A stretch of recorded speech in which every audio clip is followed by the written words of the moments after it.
let's go ahead and go to another caller here. I want to say this is pronounced Allanna. Allanna in New York. Can you hear us, Allanna? Yes, I can hear you. Great. How's it going, Allanna? It's Allanna. Allanna. Actually. See, I knew I was wrong, but thank you for correcting me. It's okay. It happens all the time. Yep. Yeah, for sure. I don't have that problem with my name, right? Because it's just Dan. Like, there's not really too many interpretations you can go with that. But anyway, I once heard someone pronounce it Dane. So. Dane? That's a new one for me. Yep. Oh well, I wouldn't like that. If somebody called me Dane, I'd be a little miffed.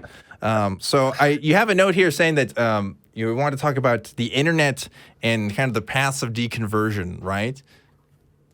Yep. Okay. No, cat, leave me alone. Sorry, my cat's in my face. Oh, of course. So the internet was really important to me in my path to basically leaving religion altogether. I mean,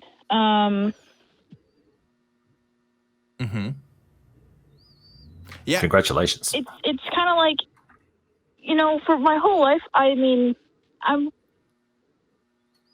was kind of like one of those kids who always thought like going to church was a chore. Mm-hmm. Mm-hmm. I mean, I've always been like super skeptical, and then I discovered, whoa, there's a whole community of people that are like, don't believe in God? Excuse me? I know, right? And a lot of you and I are lucky because, I mean, you sound younger. Yeah. I think you're a little younger than me, but like we grew up in a time where we could look up this stuff. You know what I mean? Like, I cannot imagine, growing up in a time where the internet wasn't a thing where we could access this stuff. Because I don't know if I'd have the fortitude to just go to the library and just kind of deep dive as much as you can so easily with the internet, right? Yeah. Mm-hmm. Actually, I'm like, so like when I first discovered like that atheism was a thing, I was looking into this guy on YouTube. I found his channel through like 2017, like, oh wow, all these people are so triggered, red hair, bright blue hair. Oh my gosh, there's 13 different genders type internet stuff. Okay. It was really toxic, honestly. Yeah, like people talk about that stuff. Yeah. Mm-hmm. And I stumbled upon a YouTube channel that talks about religion and like atheism, and I was like, this makes a lot of sense. Mm-hmm. And then I started like researching it, and then I mean it kind of sounds cliche, but like one morning I woke up and I was like, I don't believe in God anymore, do I? Yeah, isn't that scary? Wow. I know it was scary for me. Maybe it wasn't scary for you. Mortifying, honestly. Yeah. Some people, they get a sense of peace with that. I was fucking terrified. I was mortified when I woke up. Not a pleasant experience for me at all. Yeah. Mr. Bear, was it a pleasant experience for you? And did you have the experience of just waking up one day? Was it like that, or was it kind of more of a just like, if somebody asked you, like, I guess I don't believe anymore? It was a series of things that fell together very quickly, and I actually felt great about it. I didn't feel bad at all or terrified. I was quite lucky that way, I suppose. Hearing you guys, a couple of things fell together very quickly about how things about the world that, not a worldview, but things that came into being, and it's like the veil slipped away, as they say. To use a cliche, and I just felt free. Yeah. I think deconversion stories are always super fascinating because so many people have so many different paths, and you can kind of tell like where people kind of cross into each other, by going down the same way, but maybe they had some other experiences that led them other places. It's never quite the same. Every person you ask, it's fascinating. And it's, what's cool? Cause just to kind of go on a tangent here, all the Christians I know, I don't know a whole lot of Christians that became Christians later on in life. Most of them I know, it was just from birth, right?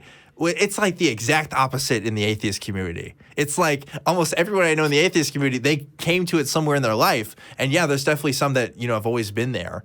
But it's like way more interesting because most people have real stories still. You know, when I was a Christian, it was like, oh, like, well, what's your conversion story? You know, like, how did you find Jesus? And it's like, well, I've kind of always had Jesus. You know, it wasn't really super interesting. But if you ask an atheist, like, oh, how did you become an atheist? Well, usually they can kind of give you a little tale about it, you know?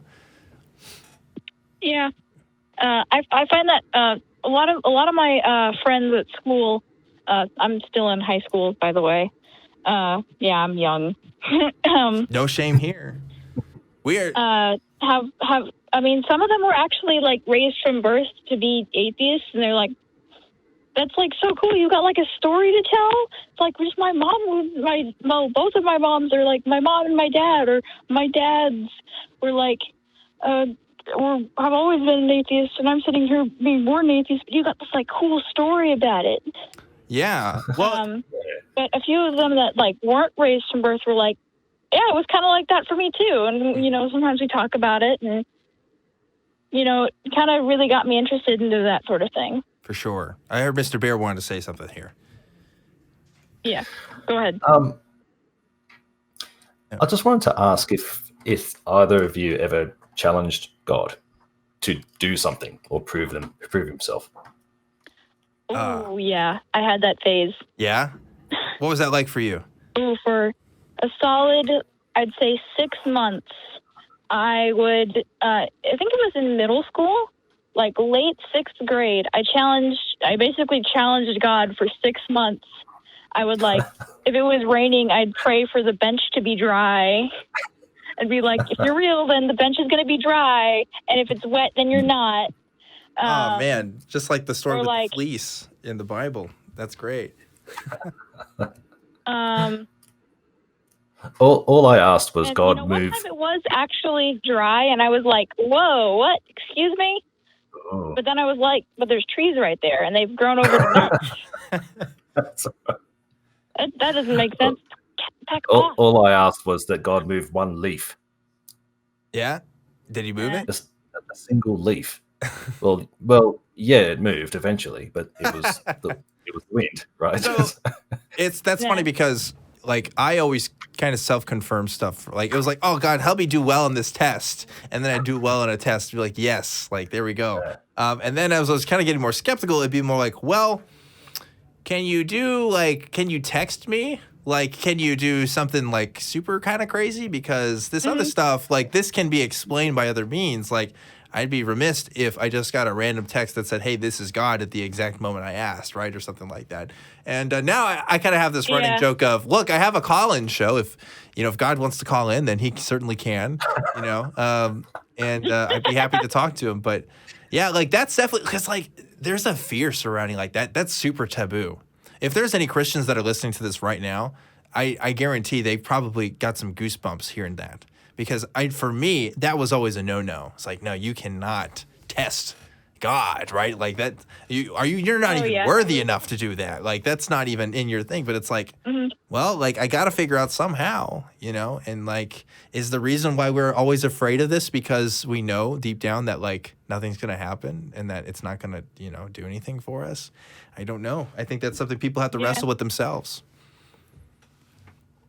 I had, like verses cited to me about like a guy who tossed himself off a cliff to like challenge God to save him. Wow.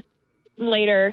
And it was, I can't remember exactly the story. I remember like basically this guy was like, I'm going to throw myself off a cliff. And if angels catch me, then God is real. And if they don't, well, I guess I'll find out either way.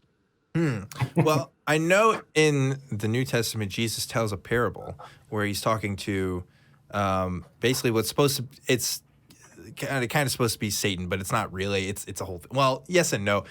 It's a whole thing. Anyway, and the idea was that Satan was kind to tempt him to do things, be like, hey, look, you can jump off right now and the angels will catch you if you're really the Son of Man. And Jesus kind of waves him off and says, like, no, I'm not going to test God or whatever. So maybe that's what that's in reference to. But I know, like, the book of Job, for example, was something that I was told to read when I was doubting, right? And the book of Job, if you're not familiar, is the story of this guy who gets absolutely just his shit kicked in. Just like his family dies. He gets this terrible illness. He loses all of his wealth and stuff. And at the end, God is kind of actually talks to him and is like, who are you to question me? Who are you to doubt me? And then by the end of the story, Job kind of gets all of his wealth back and gets a new family and stuff. But that was kind of the modus operandi for God, right? That I understood. It was like, well, this is how God is. You just can't question him. Like, yeah, he could totally do all this stuff, but he's going to do it his way. You got to kind of follow his plan. So yeah, doesn't leave too much room for hope there.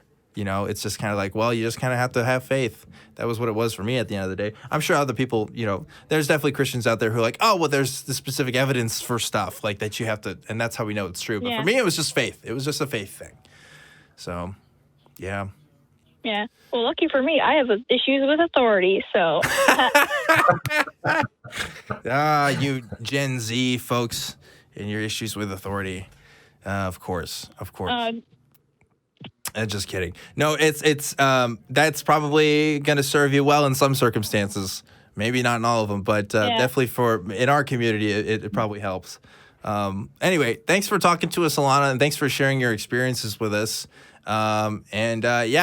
Keep having conversations with folks and denying authority when appropriate, right? Yeah, I'm not going to flip off a police officer just doing his job. That'd be stupid. Well, you do what you got to do to get by, right? And hopefully the rest will work itself out. So take care, and thanks again for calling. Yeah, you too. All right, see you later. Okay.